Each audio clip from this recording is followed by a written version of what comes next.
across the South Coast, live from Solent University. You're listening to Solent Sports News. Good afternoon, and we are back here at Solent Sports News with the final bulletin, and this is Arun Aditya with all the updates. Former Saints keeper kept a clean sheet for Scotland in a huge upset victory over Spain yesterday. Angus Gunn was in goal as Scott McTominay scored 2 as the Spaniards just couldn't find their form and lost 2-0. With the win, Scotland now lead the group. However, the manager Steve Clarke is not getting carried away with the victory. You don't qualify with 6 points, so we've got a long way to go. Was pleasing, obviously, good performance. 2 good performances over the 9 days that we've been together. It was important to capitalise on the 2 home games as much as we could, and we've managed to do that with maximum points. A man has been banned from attending football games for 3 years for using abusive language at a Saints game. He was also ordered to pay a victim £26 and court costs of £85. Legendary managers Sir Alex Ferguson and Arsene Wenger have been inducted into the Premier League Hall of Fame. The former Manchester United and Arsenal bosses won a combined 16 Premier League titles amongst them. Argentina captain Lionel Messi passed 100 international goals yesterday during a win over Curaçao. The 7-time Ballon d'Or winner now sits third in the men's all-time international scoring behind Cristiano Ronaldo and Ali Day. After bagging the World Cup, his great rival Ronaldo will be in his sights when it comes to the international scoring record. Fabio Patrici will have to step away from his job as Tottenham's managing director of football after FIFA said it had extended worldwide a ban imposed on him in Italy after his former club Juventus were found guilty of false accounting. Anthony Joshua is ready to make his return against Jermaine Franklin on Saturday. The 2-time world champion is coming off 2 back-to-back defeats at the hands of Alexander Usyk and will be looking for his first win since December 2020. Our correspondent Ollie Denning is going live with more on Joshua's upcoming fight. Thanks, Aaron. Yes, I've just left one of many press conferences for this upcoming heavyweight bout between Anthony Joshua and Jermaine Franklin this Saturday. With Joshua suffering 3 defeats in his last 5 fights, the British boxer has said he would retire from the sport were he to lose. With some sceptical on what this means for his mentality going into the fight, his promoter Eddie Hearn told us what kind of Anthony Joshua we will be seeing. See an aggressive Anthony Joshua, a smart Anthony Joshua. You can't just be gun-ho against this guy and all of a sudden just go in there reckless. This guy's a good counter-puncher, he's a smart fighter, he's got a good IQ, and it's going to be a dangerous fight. And if he lets Franklin get confident in the fight, it's going to be a very dangerous fight. So he must hurt him early, in my opinion, and make sure that he gets the job done. While Hearn often gives the media great access to his thoughts about upcoming fights, he has kept quiet on the accusations that it has been tough to sell tickets for the bout. Some have suggested Joshua has lost some of his star power to others in the division, such as Tyson Fury. Hearn, however, still publicly states that if Joshua were to win this Saturday, a fight with the fellow British heavyweight is still something he'd be interested in. For me, I'd like to make the Fury fight if he wins on Saturday. Neither guy would have a fight. The politics would be gone, and it might be a chance to get it made. But we've been there before, and we'll see what happens Saturday. While Fury would now presumably be the A-side for this match, he seems to be preoccupied with the endless merry-go-round with Alexander Usyk, the man who beat Joshua back-to-back. In terms of the fight at hand this Saturday, Joshua has changed his trainer to Derek James. Last year's Trainer of the Year believes the world hasn't seen the best Anthony Joshua compared to what he has seen during their camp in Dallas, Texas. The world hasn't seen the best in Anthony Joshua, especially with the guy that I've been working with in the gym. And I know that Jermaine Franklin's a really good fighter, so I take it very serious, and I know Anthony's taking it very serious. And so, he has a lot to prove, and I think that he will be, he'll be the guy he's supposed to be out there the night of the fight. Joshua fans will hope that a win this Saturday can put him back into the discussion for a shot at the belt, with a chance to become a 3-time world heavyweight champion. I'm Oliver Denning. Back to you, Aaron. Thank you for that, Ollie.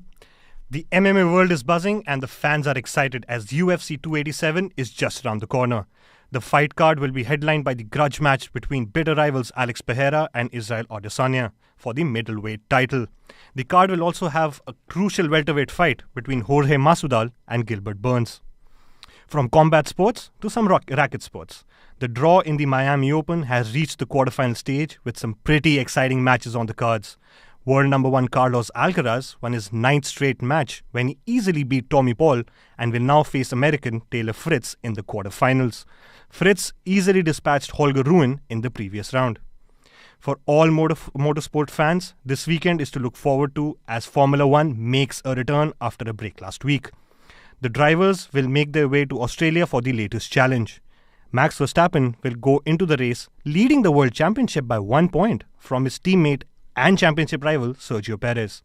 We had our F1 correspondent Kyle with us, and he talked about what should the fans be looking forward to in the race.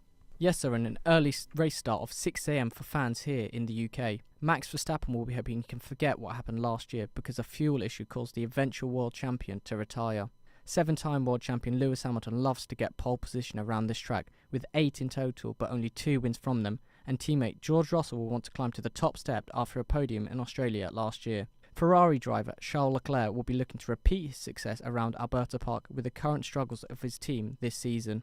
One team that will be hoping for a better race is British team McLaren after scoring no points in Saudi Arabia. This looks to be an exciting race up and down the grid. One driver to look out for is Aston Martin's Fernando Alonso, who has finished 3rd in the previous 2 races and will look to repeat his 2006 win in Melbourne. Back to you, Arun. And that was Kyle with some F1 update.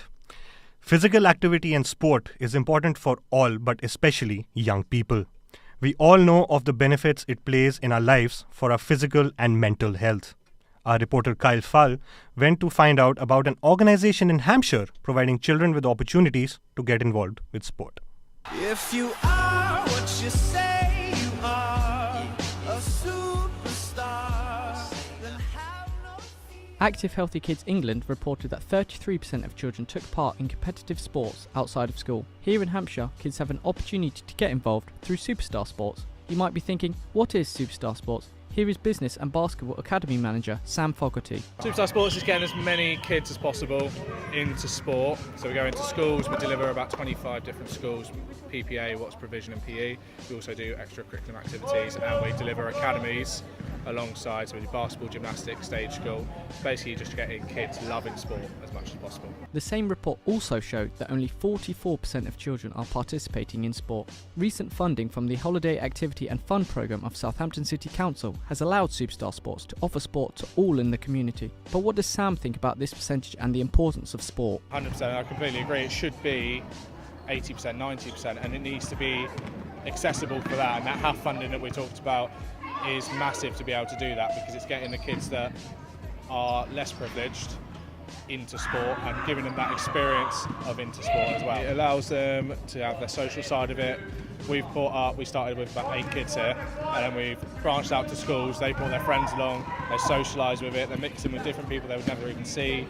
62% of English children engage in more than 2 hours of recreational screen time per day. I spoke with parents who send their children to Superstar Sports about the importance of physical activity and keeping kids away from technology. I think it's important, especially nowadays when you've got a lot of technology and they're at home playing computer games and things like that. I think it's important to keep active and stimulated. I don't allow them screen time. Only a couple of times a week are they allowed screen time.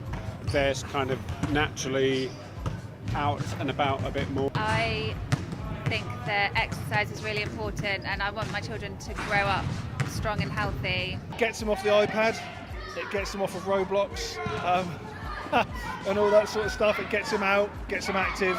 With technology on the rise, organisations such as Superstar Sports, who work with 25 schools and over 10,000 children every week, are trying to increase the amount of kids being active. Let's hope they and other organisations can do just that. Moving on to some cricket, West Indies clinched the 3-match T20 series with a 7-run win over South Africa. West Indies set a target of 221 for the Proteas on the back of 44 runs by Romario Shepherd. Alzari Joseph was a star with the ball for the Windies as he took a 5-wicket haul. With the cricket season around the corner, our correspondent Neil went to find out how the university cricket team have been gearing up for some upcoming season and how they have been preparing during the winter off-season. Longer days and sunnier skies. Well, at least that's what the cricketers would hope for in the coming days, as cricket season is about to resume after the winter break. Solent University's cricket team is set to kickstart their campaign on the 18th of April against Warwickshire. But how have they been preparing during the off-season? I caught up with the captain of the Solent Cricket A's, Harry Warner, to know how the cricketers have been preparing during this long break. Yeah, it's been really good. Obviously, being able to train at Edge's Bar was a massive bonus. Obviously, being at county ground, sort of in their indoor school. Having the facility on a Tuesday night for the twos, and then obviously for 3 or 4 hours on a Wednesday morning for the ones is a massive bonus. It's been really good. It's been really useful as always. We've got really good coaches up there, so it's been beneficial to say the least. As we got to know from the Solent Cricket Club skipper, the team had been practicing indoors at the Edges Bowl, where the infrastructure is of the highest level.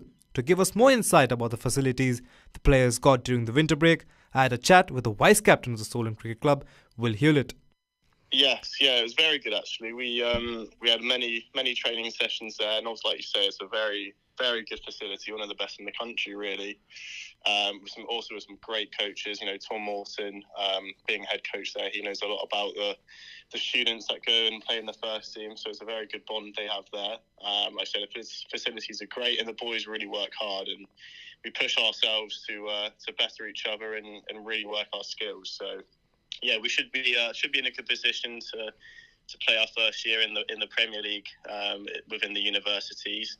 Hopefully the weather improves if we can get some games in soon, because they're scheduled to be in the next few weeks. But I think the boys will be ready for the challenge ahead. Before the start of the main season, we expect players to play warm-up games and do indoor training at the gym to keep up with their fitness. But the university's cricket team had a different and a unique way to train ahead of the season with different activities.